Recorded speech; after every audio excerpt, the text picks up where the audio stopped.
guys, it's Devika and welcome back to my channel. Today I'm going to be showing you how I do my nails. Very quick, easy, and yeah.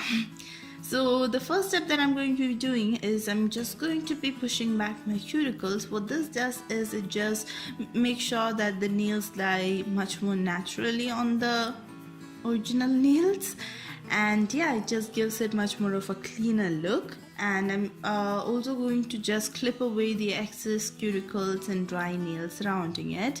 One step that I forgot to include was I also buff my nails so that the fake nails stick on much more faster. The nails I'm using here are the One Direction nails, purely for the reason that they were lying around. I'll leave some links down below to some fake nails from Amazon, which are much more affordable and cheaper. Now these nails come with some glue, but I'm applying a drop of nail glue on them just so that they will stick on much more easier and they will last much more longer.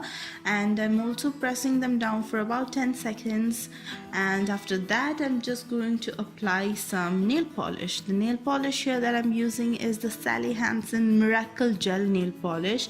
This is in the no light technology and it is a really good polish. If you were wondering, it's in the color Game of Chromes.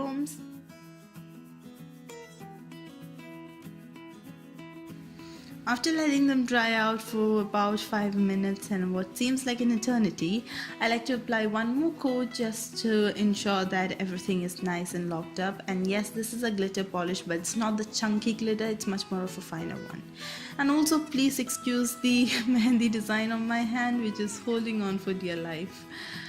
But yeah, so once that is all done and dried, I'm just going to apply my top coat. This is from the brand Essence and this is the melted chrome sealing top coat. This is again a really good top coat. It just locks in the shade and it just makes sure that the nails look all nice and pretty. This is what the finished product looks like. I just want to mention that these nails last easily for about a week. And yeah, if you enjoyed this, make sure to leave a like and comment down below what my next video should be, and make sure to subscribe to my channel.